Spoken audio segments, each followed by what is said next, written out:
Le plus grand volcan de tous les temps est sur le point de fissurer la Terre. Perché au sommet de la grande île d'Hawaï se trouve le plus grand volcan actif du monde. Il crache enfin de la lave en fusion et des cendres après 4 décennies. Cependant, il existe un autre géant en sommeil depuis près de 70 000 ans, situé dans la région occidentale des États-Unis. Ce géant, connu sous le nom de caldeira de Yellowstone, est un supervolcan actif et les autorités s'inquiètent de son potentiel d'éruption avec une force sans précédent. Mais avant de commencer, n'oubliez pas de vous abonner à la chaîne en activant toutes les notifications pour ne rien rater des dernières découvertes de ce monde. C'est parti! Le parc national de Yellowstone, situé dans les états du Wyoming, du Montana et de l'Idaho, abrite la caldeira de Yellowstone. Le parc est considéré comme le premier parc national du monde, officiellement créé par le président Ulysses S. Grant le 1er mars 1872. Le parc, ainsi que le parc national de Grand Teton et les forêts nationales environnantes, constituent le grand écosystème de Yellowstone, qui s'étend sur une superficie plus grande que les états de Rhode Island et du Delaware réunis, avec plus de 17 000 espèces d'arbres et de plantes différentes, ainsi qu'une faune diversifiée comprenant des bisons, des ours noirs, des loups, des grizzlies, des élans et des orignaux. Le parc a été classé au patrimoine mondial de l'UNESCO en 1978.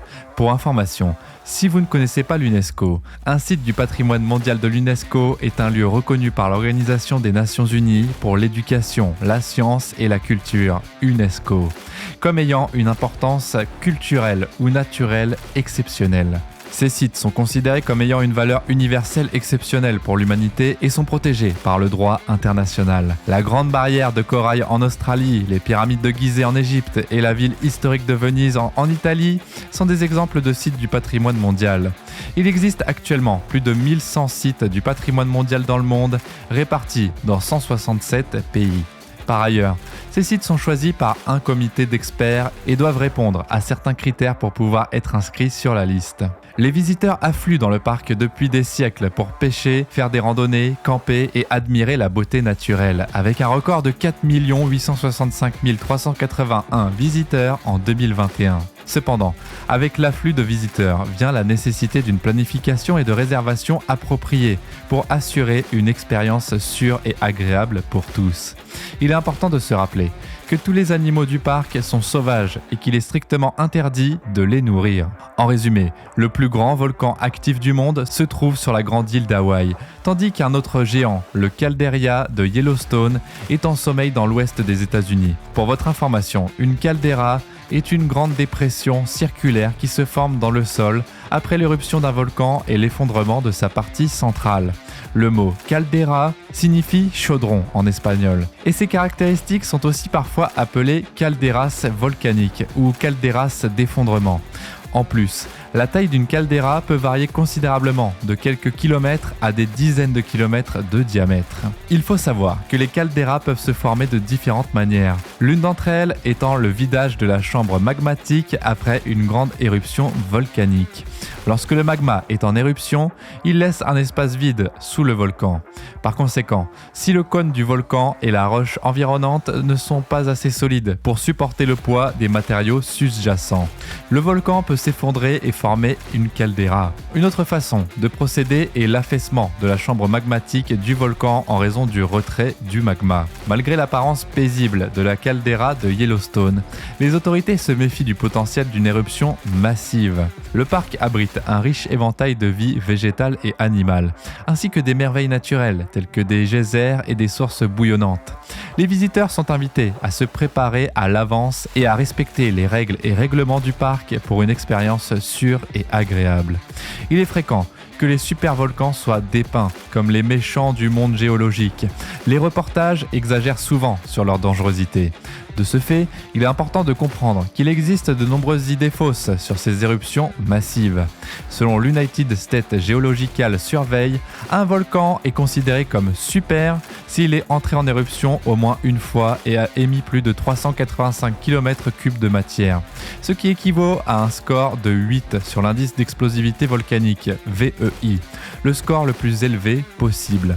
Permettez-moi de vous donner des informations sur le VEI. VEI est l'acronyme de Volcanic Explosive Index, indice d'explosivité volcanique, qui est une mesure de l'explosivité d'une éruption volcanique. Le VEI a été mis au point par le programme de volcanisme mondial de la Smithsonian Institution et attribue un indice de 0 à 8 aux éruptions volcaniques en fonction de leur volume de matériaux éjectés et de leur hauteur. Donc, plus le numéro VEI est élevé, plus l'éruption est explosive et puissante. Par exemple, une éruption de niveau VEI 0 est considérée comme non explosif avec moins de 10 000 m3 de téphra, roches fragmentées, cendres et pierres ponces. En revanche, une éruption VEI 8 serait considérée comme super colossale, avec plus de 1000 km3 de téphra éjectés. Parmi les éruptions VEI 8, les plus remarquables de l'histoire, citons l'éruption du volcan Tambora en 1815, qui a provoqué une année sans été, et celle du Krakatoa en 1883. Il est important de noter que ces éruptions ont des effets très divers, allant des avalanches de roches chaudes et de gaz au changement du climat mondial. Cependant, il est important de préciser que même si un volcan a connu une super éruption dans le passé, cela ne signifie pas nécessairement que la prochaine éruption sera de la même taille. De plus, seul un petit nombre de volcans atteint ce niveau de grandeur. L'USGS déclare qu'aucune des quelques 5000 éruptions qui se sont produites au cours des 10 000 dernières années n'a été classée comme supervolcan. Même si des dizaines de volcans peuvent entrer en éruption chaque jour, au cours des 36 derniers millions d'années, les géologues n'ont enregistré que 42 éruptions ayant atteint un VEI de 8 ou plus. Le terme supervolcan lui-même n'a pas de racine scientifique et a été utilisé pour la première fois en 1925 par Helen Bridgman. Dans la littérature ancienne, il était souvent utilisé pour décrire un groupe de volcans reliés entre eux, plutôt qu'une éruption unique.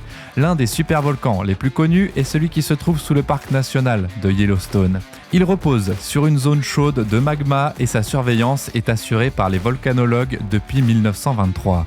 Si le sol s'est élevé d'environ 25 cm entre 2014 et 2009, il a commencé à s'éroder vers 2010, suscitant des inquiétudes quant à une éventuelle éruption. Mais il est important de rappeler que la prévision des éruptions volcaniques est complexe et incertaine, et que les scientifiques étudient toujours le volcan Yellowstone pour mieux le comprendre.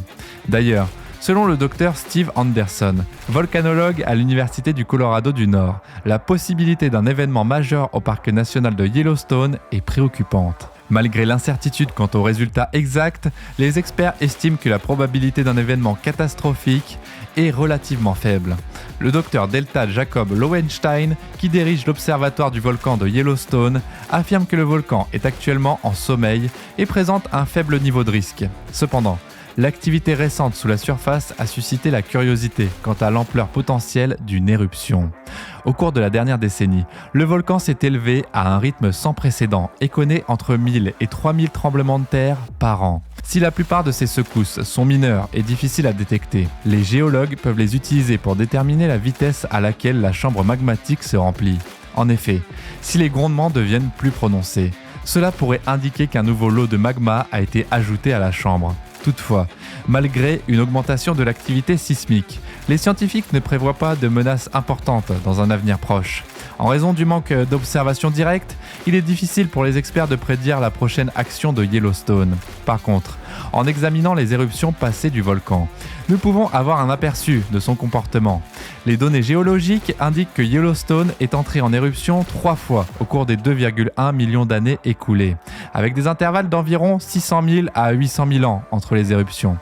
Le dernier événement majeur, qui se serait produit il y a environ 640 000 ans, a eu un impact considérable, laissant des traces jusqu'à des milliers de kilomètres de distance. On pense que l'éruption a été 1000 fois plus puissante que l'éruption du mont Saint-Hélens en 1980, qui a fait 56 morts et causé d'importants dégâts dans les États du Washington et de l'Oregon. Le supervolcan de Yellowstone est une puissante force de la nature qui est entrée en éruption plusieurs fois dans le passé. D'ailleurs, la dernière éruption aurait été un événement catastrophique qui aurait plongé une grande partie du continent dans l'obscurité.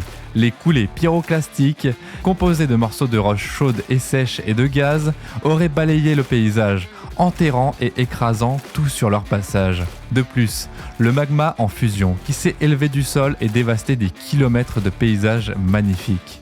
Aujourd'hui, Les visiteurs du parc national de Yellowstone peuvent encore voir les vestiges de cette dernière éruption, notamment les roches massives qui constituent le caldeira de Yellowstone, large de 50 km et longue de 70 km. Les scientifiques ont également utilisé de nouvelles méthodes, telles que les données sismiques, pour mieux comprendre les dommages potentiels qu'une future éruption pourrait causer. Des études ont montré qu'il y a plus de roches fondues dans le réservoir magmatique supérieur que ce que l'on pensait auparavant, ce qui signifie que la prochaine éruption pourrait être encore plus puissante. Cependant, malgré le danger potentiel, la probabilité d'une nouvelle éruption est relativement faible. La plupart des activités de Yellowstone sont causées par de petites coulées de lave, des geysers et des sources chaudes, qui sont alimentées par la chaleur de la chambre magmatique située sous le parc. De plus, il y aurait probablement des signes avant-coureurs, comme une augmentation de l'activité sismique, avant qu'une éruption majeure ne se produise. Si l'idée d'une éruption volcanique massive peut être troublante, il est important de se rappeler que les chances que cela se produise sont assez faibles. Au lieu de s'inquiéter de l'éventualité d'une éruption, les visiteurs du parc national de Yellowstone peuvent se consoler avec la beauté naturelle époustouflante qui les entoure, notamment les geysers, les sources chaudes et les autres merveilles géologiques que le parc a à offrir. Imaginez un événement catastrophique d'une ampleur incommensurable, une super éruption. Ce phénomène, caractérisé par sa force inégalée, libérerait au moins 385 km3 de matière et se poursuivrait pendant des semaines, voire des mois. Les conséquences seraient dévastatrices, car les coulées de lave engloutiraient une zone d'environ 65 km. Bien que seul un tiers de la matière atteigne l'atmosphère, la véritable dévastation se produit sous la forme de cendres volcaniques. Ce mélange mortel de roches et de verre brisé s'élèverait à des kilomètres dans les airs et recouvrirait tout le pays. En outre, des recherches récentes menées par Lowenstein et son équipe ont permis de découvrir des détails encore plus terrifiants sur les effets potentiels d'une super éruption. Grâce à l'examen de dépôts de cendres antérieures et à l'utilisation d'une modélisation informatique avancée, ils ont découvert qu'un tel événement créerait un nuage massif en forme de parapluie qui s'étendrait dans toutes les directions. Bien que la probabilité de voir une super éruption se produire dans un avenir proche soit faible, il est important de se rappeler que les conséquences potentielles sont vraiment catastrophiques. Elles modifieraient à jamais le monde tel que nous le connaissons. Et vous, qu'en pensez-vous ? Dites-le nous dans l'espace des commentaires. Merci d'avoir regardé cette vidéo et n'oubliez pas de vous abonner en activant toutes les notifications pour ne rien rater des dernières découvertes.